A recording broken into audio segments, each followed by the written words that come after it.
Praise the lord. प्रभुंकर महापवित्र नामर गौरव हो।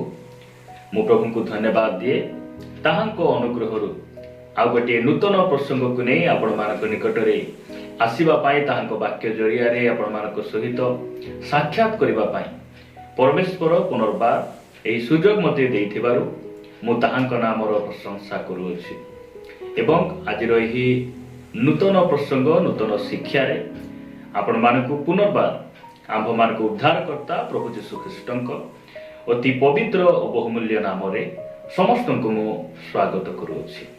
प्रिय भाई भणी माने आज मध्य आमे वाक्य ठारू आ गोटे नूतन प्रसंग रे अल्प समय प्रभुंक वाक्य आमे ध्यान करबा पई जिबा। आज जो प्रसंगटी आपण मानक मध्य रे मु रखिबा पई चाहे सेही प्रसंगर शीर्षक हला जीशुंक माता हेमा निमंते मरियम को ही प्रभु काहींकी मनोनीत कले। जीशुंकर माता हेबा पाई मरियम को ही प्रभु काहींकी मनोनीत कले। एही प्रसंग रे आमे प्रभुंक वाक्यरु अल्प समय कथाबार्ता। प्रिय भाई भणी माने नाजरित रे अनेक कन्या माने थिले, किंतु परमेश्वर मरियम को काहींकी बाछिले।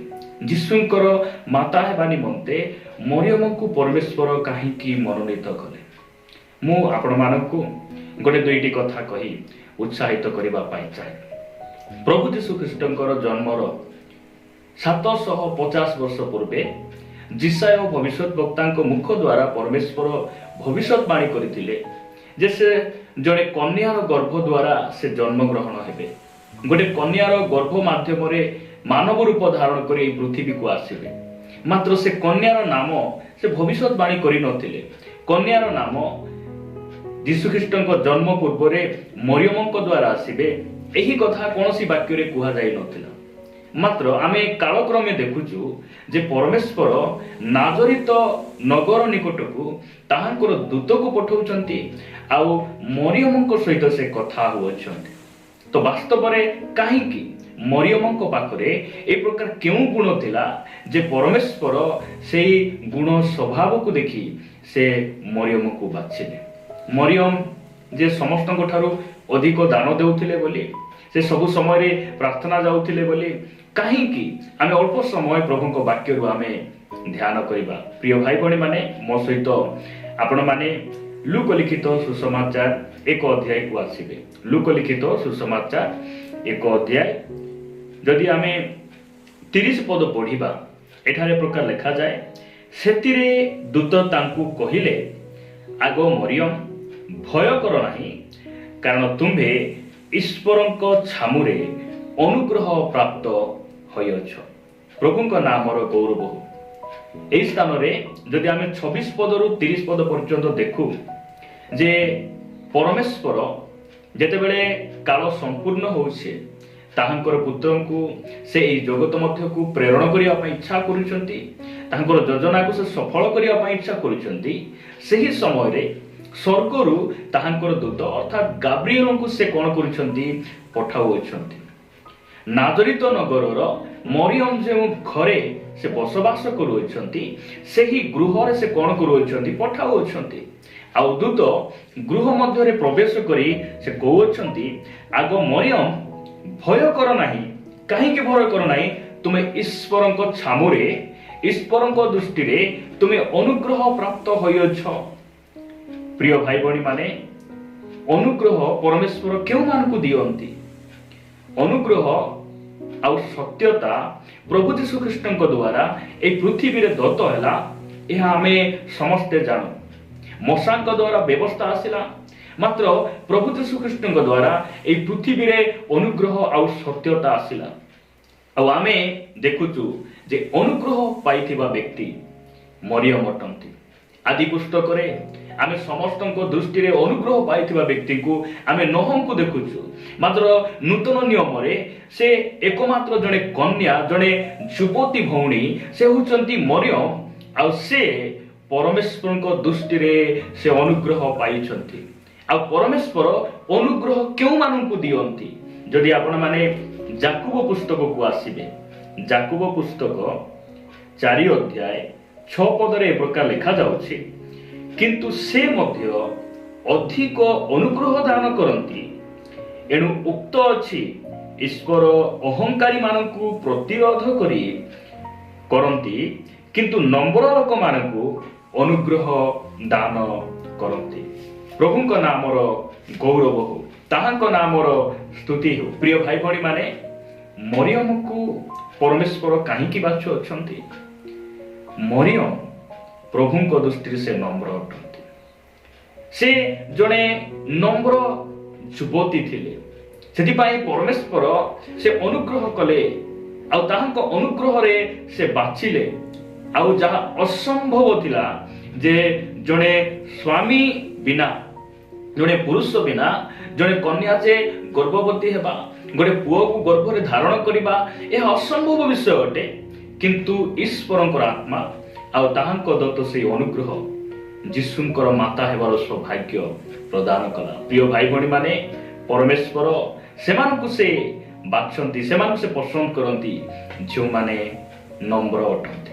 ଆଉ ମରିୟମକୁ ପରମେଶ୍ୱର ଏଥିପାଇଁ ବାଛିଲେ କାରଣ ମରିୟମ ଜଣେ ସେ ନମ୍ର ଯୁବତୀ ଥିଲେ, ନମ୍ର ଭଉଣୀ ଥିଲେ। ଏହି ବଡ଼ଦିନ ମାନଙ୍କରେ ଆମେ ବସବାସ କରୁଛୁ। ଆଗାମୀ ଦିନରେ ଆମେ ସେହି ବଡ଼ଦିନକୁ ଆମେ ପାଳନ କରିବା ପାଇଁ ଯାଉଛୁ, ମନେ ପକାଇବା ପାଇଁ ଯାଉଛୁ। ପ୍ରିୟ ଯୁବା ଯୁବତୀ ଭାଇ ଭଉଣୀ ମାନେ, ମୁଁ ଆପଣମାନଙ୍କୁ କହିବା ପାଇଁ ଚାହେଁ, ଆପଣ ଏହି ବଡ଼ଦିନ ମାନଙ୍କରେ କ'ଣ ଶିଖୁଅଛନ୍ତି? ବଡ଼ଦିନ ବର୍ଷକୁ ଆମେ ସେଲିବ୍ରେଟ୍ କରୁଛୁ, ଆମେ ସ୍ମରଣ କରି ଆସୁଛୁ। ଆମେ ନିଜକୁ ନମ୍ର କରିଛୁ କି? ଆମେ ଯୀଶୁଙ୍କୁ ପରି ହେବା ପାଇଁ ଆମେ ନିଜକୁ ନିଷ୍ପତ୍ତି ନେଇଛୁ କି? ଆମେ ପ୍ରଭୁଙ୍କ ନିକଟରେ ସମର୍ପଣ ହେଇଛୁ ଆଉ ତାହାଙ୍କୁ ଅନୁଗ୍ରହ ମାଗିଛୁ କି? ପ୍ରିୟ ଭାଇ ଭଉଣୀ ମାନେ, ପରମେଶ୍ୱର ଆଜି ମଧ୍ୟ ସେ ଚାହାନ୍ତି ଆମେ ଯେପରି ତାହାଙ୍କର ଅନୁଗ୍ରହ ସିଂହାସନ ନିକଟକୁ ଯିବା, ଆଉ ଭଉଣୀ ମରିୟମଙ୍କ ପରି ଯୌବନ ଅବସ୍ଥାରେ ପରମେଶ୍ୱରଙ୍କ ନିମନ୍ତେ ନିଜକୁ ସମର୍ପିତ ହେବା ଆଉ ନମ୍ର ଜୀବନ ଯାପନ କରିବା। ପରମେଶ୍ୱର ଆଜି ମଧ୍ୟ ସେ ଇଚ୍ଛା କରନ୍ତି, ଚାହାନ୍ତି। ଆଉ ନମ୍ର ଲୋକେ ଧନ୍ୟ, କାରଣ ସେମାନେ ପୃଥିବୀର ଅଧିକାରୀ ହେବେ। ପ୍ରିୟ ଭାଇ ଭଉଣୀ ମାନେ, ଯଦି ଆଜି ଆମେ ନମ୍ର କରିବା, ନିଜକୁ নত କରିବା, ପରମେଶ୍ୱର ଆମକୁ ଉନ୍ନତ କରିବେ। ଆଉ ସେ ନୂତନ ପୃଥିବୀ, ନୂତନ ଆକାଶ ମଣ୍ଡଳରେ ସେ ଆମକୁ କ'ଣ କରିବେ? ଅଧିକାରୀ କରିବେ। ଆଉ ସେ ତାହାଙ୍କର ସେଇ 1000 ବର୍ଷର ରାଜ୍ୟରେ ଆମେମାନେ ତାଙ୍କ ସହିତ ମିଶି ରାଜତ୍ୱ କରିବା।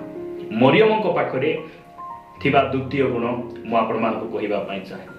ଭଉଣୀ ମରିୟମ ବା ଯୁବତୀ ମରିୟମ, ସେ କନ୍ୟା ମରିୟମ, ତାହାଙ୍କ ପାଖରେ ଗୋଟେ ଭଲ ଗୁଣ ଥିଲା। ପରମେଶ୍ୱର ସେଇ ଗୁଣକୁ ଦେଖି ସେ କ'ଣ କଲେ? ସେ ରହିପାରିଲେ ନାହିଁ। ମୁଁ ଏହି ଭଉଣୀକୁ ବାଛିବି, ଏହି ଯୁବତୀକୁ ମୁଁ ବାଛିବି, ଆଉ ଏହି ଯୁବତୀଙ୍କ ଗର୍ଭ ଦ୍ୱାରା ମୋର ପୁତ୍ରକୁ କ'ଣ କରିବି? ମୁଁ ଜଗତ ମଧ୍ୟକୁ ପଠେଇବି। ସେହି ପ୍ରଥମ ଗୁଣ ହେଲା ମରିୟମ ନମ୍ର ଥିଲେ। ମୁଁ ଦ୍ୱିତୀୟ ଗୁଣ ଆପଣମାନଙ୍କ ନିକଟରେ ରଖିବା ପାଇଁ ଚାହେଁ। ଯଦି ଆପଣମାନେ ସେହି ଲୁକଲିଖିତ ସୁସମାଚାର, ଯଦି ଆପଣମାନେ 1 ଅଧ୍ୟାୟକୁ ଆସିବେ, 1 ଅଧ୍ୟାୟ 50 ପଦରେ ଲେଖାଯାଏ,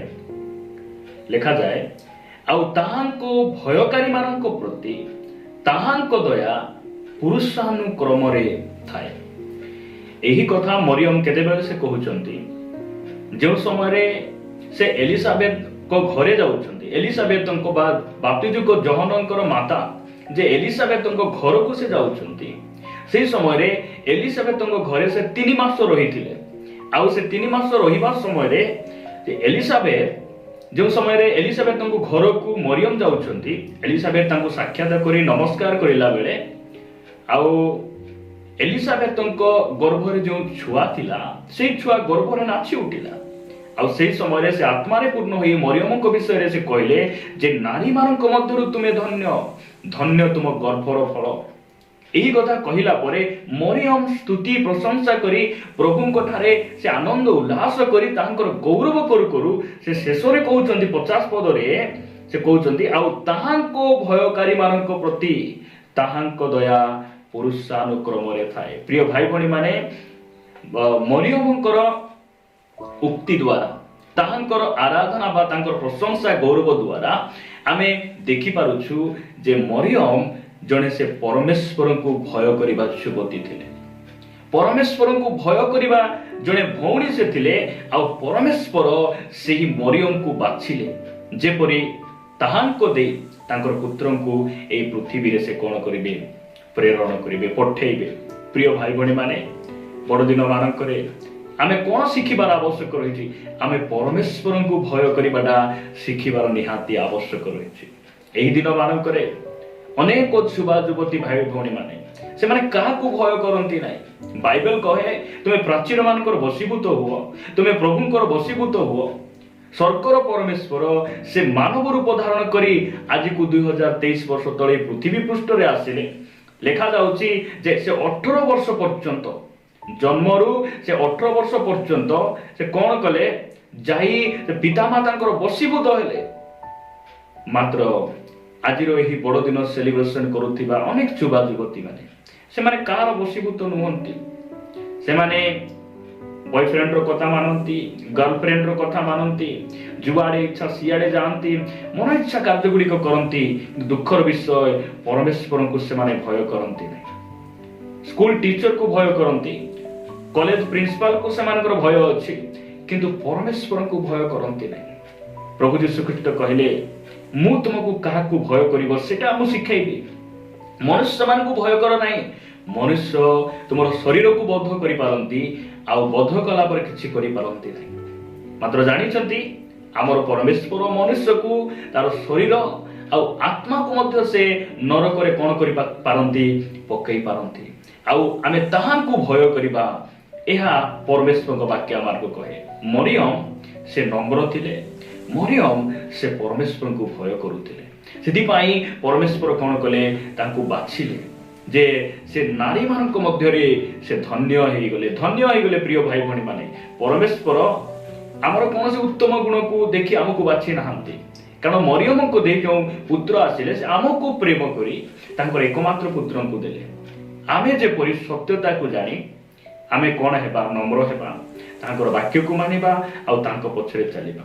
ଯଦି ଆପଣ ମାନେ ଗୀତ ସଂହିତା 34 ଅଧ୍ୟାୟ 11 ପଢିବେ, 34 ଗୀତ 11 ପଦରେ ଦାଉଦ କହୁଛନ୍ତି ଯେ ହେ ବାଳକ ମାନେ ତୁମ୍ଭେ ମାନେ ମୋ ନିକଟକୁ ଆସ, ମୁଁ ତୁମକୁ ସଦା ପ୍ରଭୁଙ୍କ ଭୟ ଶିଖାଇବି। ସଦା ପ୍ରଭୁଙ୍କ ଭୟ ସେମାନେ ଶିଖାନ୍ତି ଯେଉଁମାନଙ୍କ ପାଖରେ ଭୟ ଥାଏ, ଯେଉଁମାନେ ପରମେଶ୍ୱରଙ୍କୁ ଭୟ କରିବାଟା ଜାଣିଛନ୍ତି, ପ୍ରଭୁଙ୍କୁ ଭୟ କରି ଆଚରଣ କରୁଛନ୍ତି, ସେମାନେ ହିଁ ପ୍ରଭୁଙ୍କର ଭୟ ଶିଖାଇ ପାରିବେ। ପ୍ରିୟ ଭାଇ ଭଉଣୀ ମାନେ ଏହି ଦିନ ମାନଙ୍କରେ ଆପଣ କାହା ସହିତ ବସୁଛନ୍ତି, କାହା ସହିତ ଉଠୁଛନ୍ତି ମୁଁ ଜାଣେ ନାହିଁ। ଆପଣ କେଉଁ ଚର୍ଚ୍ଚରେ ଅଛନ୍ତି, ଆପଣ କେଉଁ ସୌଭାଗ୍ୟତର ବିଶ୍ୱାସୀ ଅଟନ୍ତି ମୁଁ ଜାଣେ ନାହିଁ। କିନ୍ତୁ ମୁଁ ଏତିକି ଆପଣମାନଙ୍କୁ କହିବା ପାଇଁ ଚାହେଁ, ଆପଣ ପରମେଶ୍ୱରଙ୍କୁ ଭୟ କରନ୍ତୁ। ସେ ଆପଣଙ୍କ ସଙ୍ଗେ ରହିବେ, ଆପଣଙ୍କୁ ସମ୍ଭାଳିବେ ଆଉ ଆପଣଙ୍କ ଜୀବନର ଯାହା ଅସମ୍ଭବ ବିଷୟକୁ ସେ ସମ୍ଭବ କରିବେ। ମରିୟମ ଯେ ଜଣେ ଛୁଆ ଜନ୍ମ କରିବେ ଏହା ଅସମ୍ଭବ କଥା, ମାତ୍ର ପରମେଶ୍ୱର ତାଙ୍କ ନିକଟକୁ ଆସିଲେ, ପବିତ୍ର ଆତ୍ମାକୁ ପ୍ରେରଣ କଲେ ଆଉ ସେ କଣ କଲେ? ତାହାଙ୍କର ସେଇ ଦୂତଙ୍କ ଦ୍ୱାରା କରିଥିବା ପ୍ରତିଜ୍ଞା ଆଉ ସେ ବାକ୍ୟକୁ ତାଙ୍କ ଜୀବନରେ ସେ ସଫଳ କଲେ। ସେଥିପାଇଁ ଆମେ এই ଦୁଇଟି ବିଷୟ ଶିଖିବା। ଯୁବତୀ ମରିୟମ ବା ପ୍ରଭୁଙ୍କର ମାତା ଯେ ମରିୟମ, ତାଙ୍କ ଦେଇ ଆମେ ଦୁଇଟି ବିଷୟ ଶିଖିବା। ନିଜକୁ ଆମେ ନମ୍ର କରିବା ଏବଂ ପରମେଶ୍ୱରଙ୍କୁ ଆମେ ଭୟ କରିବା। ପ୍ରଭୁ ଏହି ବାକ୍ୟ ଦେଇ ଆମ ପ୍ରତ୍ୟେକଙ୍କୁ ପ୍ରଚୁର ଭାବରେ ପ୍ରଭୁ ଆଶୀର୍ବାଦ କରନ୍ତୁ।